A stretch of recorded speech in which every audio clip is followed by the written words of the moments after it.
Como cada domingo vamos ya con unos cuantos apuntes de economía con el redactor jefe de esta sección de Voz Populi, con Juan Delgado. Juan, ¿qué tal? ¿Cómo estás? ¿Qué tal? Muy bien, encantado de estar aquí. Tenemos que hablar de pensiones, tenemos que hablar del momento que atraviesa ahora mismo el sector financiero, pero antes tenemos que hablar de esa foto, esa imagen que tenemos ahí detrás de ti, de, sin duda, uno de los empresarios más criticados por la izquierda de este país, como es el presidente de Iberdrola, Ignacio Sánchez Galán, que se ha reunido esta semana precisamente con el que es uno de los referentes de la izquierda de nuestro país, como es el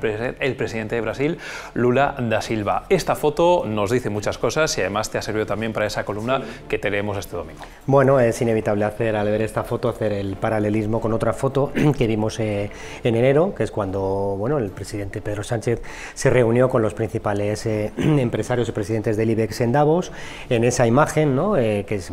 que Moncloa intentó mover de forma muy acertada en redes sociales, faltaba una persona que era exactamente Ignacio Sánchez Galán, que fue el presidente de Iberdrola, que en un gesto de protesta le hizo el vacío a Sánchez y decidió no hacer el paripé que hicieron otros empresarios, que también es defendible, por supuesto, ante la campaña de ataques que estaba haciendo el gobierno. Evidentemente ni Lula ni el Partido de los Trabajadores, al que representa, se caracterizan precisamente por ser amigos de las multinacionales, pero lo que está claro es que el proceso de transición energética lo que ha abierto es una carrera para captar inversiones millonarias, y la única manera de que esas inversiones salgan adelante en los países es atraer el talento, el know-how, atraer a las empresas que de verdad son especialistas en sacar adelante esa serie de proyectos. Ahí el gobierno brasileño ha actuado con un gran sentido del práctico. Entonces no es que se traguen los principios, sino que a la hora de mirar por el interés del país, lo que hace es tirar de las empresas que saben hacerlo, como es el caso de Iberdrola, claro. Iberdrola es una de las empresas a nivel mundial con más recorrido y más experiencias en energías renovables. Precisamente de eso iba esa visita en Brasil con Lula da Silva, y es verdad que es un poco esa imagen también del poder que tiene no solamente Iberdrola Sánchez Galán, sino que tiene también ese sector empresarial español al que tantas veces se le han tirado piedras, y parece que son los malos, pero luego son los malos en nuestro país, pero salen fuera y casi venerados, como vemos en esta ocasión. Efectivamente, yo creo que hay una diferente vara de medir. En el caso de España, parte de la sociedad en este caso es muy crítica con este tipo de empresas, y por supuesto quien más crítico ha sido son la coalición que nos gobierna, pero yo creo que esa estrechez de miras lleva a propiciar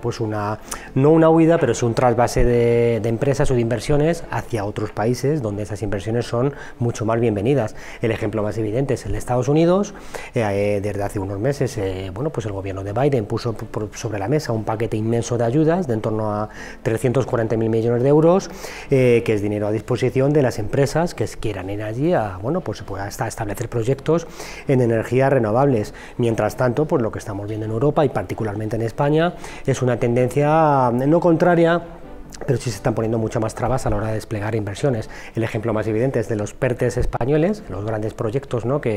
financiados con fondos de recuperación europeos, que eran una buena idea en principio, es decir, que intentan sacar adelante inversiones en hidrógeno, inversiones en coche eléctrico, etcétera, pero que son proyectos muy difíciles de aterrizar, de llevar a la práctica, por el alto volumen de burocracia que conllevan, y porque en cierto modo da la impresión de que el gobierno de turno, en este caso, no se acaba de fiar a la hora de entregar el dinero a las empresas, cosa que no ocurre en Estados Unidos, donde primero se da el dinero y luego posteriormente se examina si ha sido bien gastado o ha sido mal gastado. Lo que está propiciando el gobierno de Biden efectivamente es un trasvase de inversiones. Un ejemplo muy evidente es el de Volkswagen, que acaba de anunciar hace unos días que va a instalar allí en Estados Unidos una mega planta de baterías para coches eléctricos.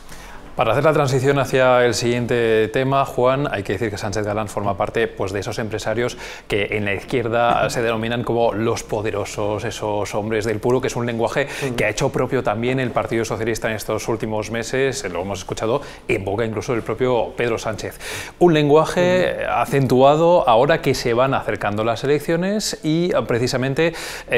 como algo electoral, como medida electoralista, también puede ser vista esa reforma de las pensiones que ha sido sido criticada pues por muchos sectores, y la última ha sido por la AIREF, que ha dicho lo que dicen muchos especialistas, que no es sostenible, y que también ha puesto un poco ahí el dedo en fin, la falta de razonamiento fiscal, ¿no?, por así decirlo, que tiene esta reforma del ministro Escrivá. Sí, fue este mismo viernes cuando conocimos bueno, había cierta expectación en el mundo económico por ver lo que opinaba la autoridad fiscal, la AIREF, entre otras cosas porque el propio ministro de Seguridad Social, Escrivá, fue en su día presidente de la propia AIREF, ¿no? Y en su día pues también fue bastante crítico con las subidas de las cotizaciones, ¿no?, como ha contado aquí en Voz Populi Mercedes Serra ayer. Al final lo que se ha llevado Escrivá es un varapalo bastante duro por parte de la autoridad, porque, bueno, resumiendo mucho, lo que viene a decir la AIREF es que no cuadran bien las previsiones de gastos que está haciendo el gobierno con las previsiones de ingresos que está haciendo el ministerio. La AIREF también echa en cara al ministro Escrivá, que no está actuando como debía a la hora de proporcionar información a la autoridad fiscal para que pueda hacer su trabajo como debe, es decir, para que pueda vigilar si la reforma de las pensiones va en el buen camino o en el mal camino. A quienes se han gustado estas medidas en la reforma de las pensiones son a los sindicatos, desde luego mucho más que en Francia, porque no hay más que ver la que le han liado a Emmanuel Macron en estos últimos días en las calles en París. Llama mucho la atención esa diferencia entre los dos países, ¿no? En Francia, por ejemplo, esa edad de jubilación que se sube de 62 a 64, sin embargo en España estamos en otras cifras completamente diferentes, pero aún así lo que tiene un poco en común el sistema de pensiones con el que hay también en Francia es que al final esto va a ser una carga para las siguientes generaciones. Sí, clarísimamente. Bueno, dentro de que decir que en el caso los españoles, digamos que estamos actuando con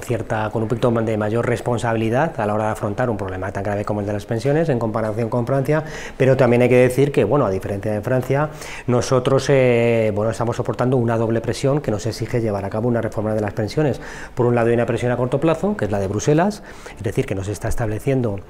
una serie de requisitos para seguir entregándonos fondos europeos, y uno de esos requisitos tiene que ver con una nueva vuelta de tuerca en la reforma de las pensiones. Hay otra presión, otro nivel de presión que es mucho más importante, que es a medio y largo plazo, pues que tiene que ver, ¿no?, pues con los cambios en la pirámide demográfica española, que lo que están haciendo, bueno, lo hemos contado en más ocasiones, pero siempre hay que recordarlo, en los próximos años pues se van a ir incorporando la generación de los baby boomers al sistema, ¿no?, se van a ir jubilando. Es una generación inmensa que va a propiciar que en el torno a 2050 el sistema de la seguridad social esté al borde del colapso. De ahí que sea, bueno, pues que en algún momento hay que empezar a meter la tijera y hay que empezar a hacer reformas como la que ha hecho Escrivá. Evidentemente Escrivá tenía que hacer algo. Lo que es discutible en este caso es si ha hecho lo suficiente o ha hecho lo que debía, ya que el ministro básicamente pues ha optado por la vía de intentar recaudar más ingresos, sobre todo cargándolo en las espaldas de los empresarios vía cotizaciones, pero ha dejado a un lado la posibilidad de meterle un tijeretazo al gasto, que es lo que, bueno, reprochan algunos organismos como el Banco de España, ¿no? Es decir, que le dicen al ministerio que igual lo que tenía que haber hecho es no subir las pensiones de forma lineal, y que, bueno, pues quizá en el futuro no todos los jubilados se pueden permitir disfrutar de una subida de las pensiones igual que otros, ¿no? Como parece totalmente razonable. Me has hablado, Juan, de las presiones a largo, a medio y a corto plazo en el caso de las pensiones, pero para presiones a corto plazo, las que estamos viendo también ahora en los mercados financieros, en la banca, vimos la quiebra del Silicon Valley Bank en Estados Unidos, también la caída de Credit Suisse en Suiza, y ahora vemos ese desplome de las bolsas a raíz de las dificultades también de Deutsche Bank en Alemania, pero no solamente de Deutsche Bank, también de otros grandes bancos europeos que han sufrido en estos últimos días. Todo por una serie de situaciones pues que no están directamente relacionadas, pero evidentemente lo que sí que es palpable es que estamos atravesando un momento de, cuanto menos, desconfianza de los mercados financieros. Clarísimamente lo que estamos viviendo es un momento de, digamos, hipersensibilidad de los inversores, en el sentido de que, bueno, pues cualquier foco de riesgo que se detecta, pues lo que provoca es una reacción bastante desproporcionada, ¿no? Todas estas turbulencias tienen que ver con el efecto de la subida de tipos de interés que hemos vivido en los últimos meses de forma tan brusca y tan acelerada. Por un lado, la subida de los tipos de interés beneficia a los bancos, ¿no?, por la vía de que cobran más intereses, pero por otro lado perjudica, ya que deprecia las carteras de bonos, de deuda que tienen muchos bancos. Eso es exactamente lo que ocurrió en Estados Unidos, lo que se llevó por delante a una entidad que nadie conocía, que ninguno conocíamos en Europa, que era Silicon Valley Bank. Al final, la quiebra de Silicon Valley y el rescate por parte de la Fed lo que ha hecho es rescatar por viejos fantasmas, ¿no?, de la última gran recesión, la de 2008, y ha hecho, bueno, pues que los inversores se muestren, como decía al principio, pues muy hipersensibles en el momento que se detecta cualquier riesgo. Eso fue exactamente lo que pasó con Credit Suisse, que es un banco que no tiene nada que ver con Silicon Valley, pero que al final, bueno, pues vivió una crisis y una serie de turbulencias que al final pues ha propiciado que otra empresa, otro banco se lo tenga que tragar, ¿no?, o que lo tenga que comprar. Fíjate que en la cumbre europea de este jueves y este viernes de esta semana en Bruselas se ha vuelto a hablar de la unión bancaria, cuyo germen está precisamente pues a raíz de esa crisis de deuda de 2008, pero en fin, cuyos resultados, digamos, o todavía están desde luego por afinar. Lo que nos dicen en España, según hemos escuchado a Nadia Calviño, es que el sector bancario español está totalmente saneado, nada que ver con lo que teníamos hace 10, 12, 14 años, y que en principio esto no tiene por qué tener grandes consecuencias o muy significativas para nosotros. Sí. ¿Esto es el comienzo de aquí no pasa gran cosa, tranquilos, pero luego va a ir a más, o realmente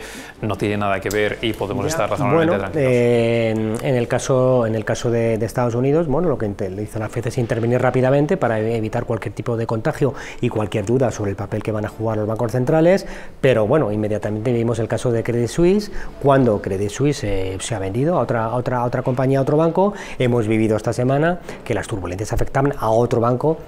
que es el caso de Deutsche Bank. Es decir, que ahora mismo pues, no hay nada que permita augurar que no va a haber, que estas turbulencias no van a seguir en vigor. Lo lógico es que no haya ningún drama, que no haya ninguna complicación, ya que precisamente lo que ocurrió en 2008 fue tan grave que hizo que los bancos centrales pues, establecieran una serie de redes de seguridad, obligaran a los bancos a, bueno, pues, aumentar sus niveles de capital para poder combatir imprevistos de este tipo. Ahora bien, en banca nunca se sabe, por las particularidades que tiene el propio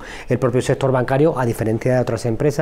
donde se puede generar pues a veces rápidamente pues un efecto bola de nieve. Es decir, que cuando esto le ha ocurrido por ejemplo a Silicon Valley Bank, es decir, que en el momento que los inversores empiezan a perder la confianza, se empiezan a retirar los depósitos y al final eso lo que produce es un efecto llamada que hace que un banco pueda caer en cuestión de días.